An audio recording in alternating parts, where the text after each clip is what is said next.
Hey everyone, today I want to chat with you guys a bit about influencer marketing.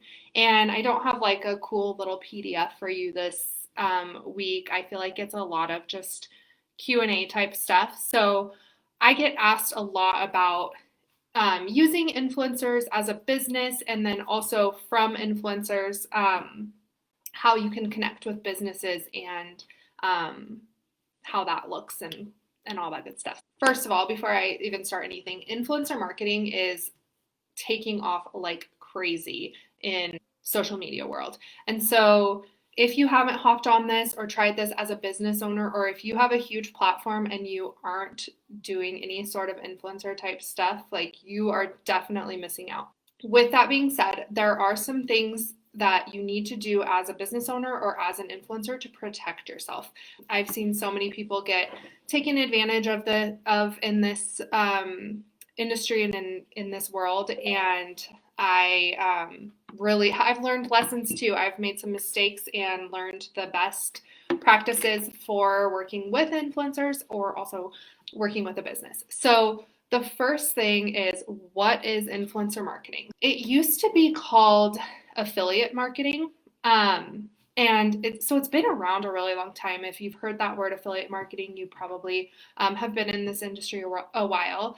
And it's literally the same thing. So what you are doing is you are using your audience and your platform to spread the word about another business or another product or something like that. You can do that through social media, through any sort of platform, stories, all that kind of stuff. You can also do that through email. So a lot of people have like an email list, and you can use your email list and market to them for another business. As a business, I'm going to use the example of a local business, but this can also be done on a national level, and I might throw in an example for that. What you are looking for are an influencer with a following that doesn't have to be huge as a local business. And I think that sometimes local businesses think, oh, influencer marketing is for these huge national brands, and that's not necessarily the case. So what I do when I am finding influencers for my clients is I look at people that have around 5,000 to 10,000 followers. We're not looking at these huge massive following people. Once they get above 10,000 followers, a lot of them are looking for some sort of payment versus free products or services. I like to find these smaller influencers with a really large local following and an engaged following, and then I reach out to them and I just ask them if they'd be interested in free product or service based on what my client is looking to offer. And we start that conversation. So first thing I do is I am looking at the back end of their social media platform, whichever platform that they're going to market for us on. And in doing that, I am looking at, for my client, are they having a mostly male or mostly female following? So I'm taking my client's target audience and comparing it to the influencer's actual audience. And if they are really closely related, then I know that's a good influencer to work with for the business.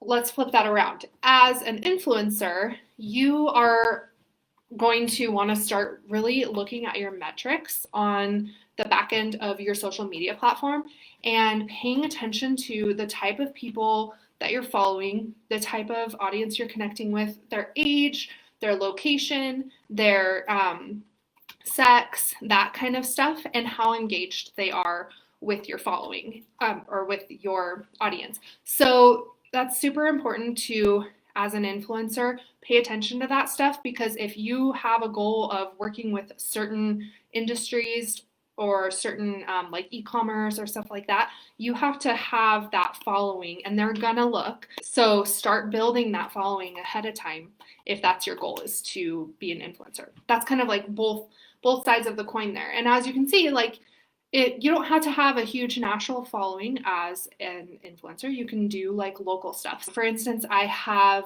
a dentist who we just hooked him up with an influencer. And this is going to be super fun because she's able to share her huge local following, not only online, but she also has like she's pretty well connected in the community. As a service provider, if you're looking for that local audience, definitely don't skip like doing influencer stuff basically, because it's super important. So on a national level, when we are looking at influencers for some of my bigger brands, that is a little bit different, and it does take a little bit more work and skill. And I do recommend, if you are a national brand, hiring someone out to do your influencer marketing. What I do on my end is I spend a lot of time finding influencers, training influencers, and showing them what types of things they can post, what types of things they can't post. We look at, is it smarter to send free product with discount codes and stuff like that, or is it smarter to actually pay an influencer for providing that marketing on their pages? I use a software that helps us to keep track of our influencers, pay influencers, all of that kind of stuff, the communication, training, all of that. And so you can see, as a national brand, it might not make sense to try to run all of that by yourself. As an influencer with if your goal is to have like a more national presence and to work with some of these bigger brands, number one, it's super important to get a media kit put together. And that'll just show you kind of something that you send out to brands that you want to work with. And it's super professional looking. It shows who your audience is. It shows a little bit of your story. And having something like that to present to a brand versus just sending them a DM and being like, hey, let's work together. It doesn't have that same kind of professional quality. So a media kit is super important. And then also, you're really going to want to work on building an organic audience and an organic following. People want to see an engaged audience. And I've seen this happen so many times. Influencers think that they're being smart by joining like a follower loop or something like that. And they build up this huge following, but a smart brand is going to look on the back end of your business and see that you probably paid for followers, or you engaged in a follower loop, and you just don't have that engagement that you're looking for. So keep in mind, like, your number one priority is to build your following with these organic audience who's super engaged and interested in what you're talking about. So it might take you a little bit longer, but it's definitely worth it if you want to work with some of these national brands as an influencer. The last thing I kind of want to chat about, and I don't want to get too into this because, number one, I am not a lawyer, and I don't have any background in that, but as an influencer and as a business or brand, it is super important to get everything that you guys are doing in writing. So I have influencer contracts for both working with influencers and working with businesses or brands.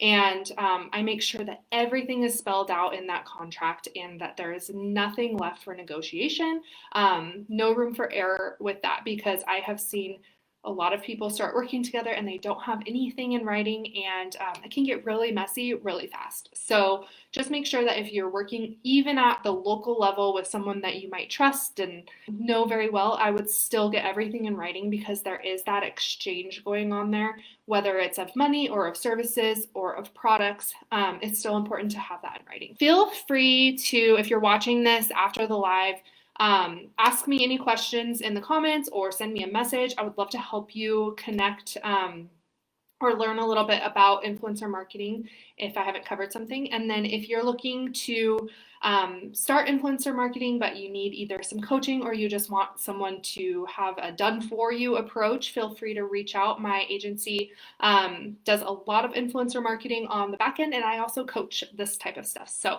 I hope that this has been super useful to you, and I hope you guys have a wonderful Thursday.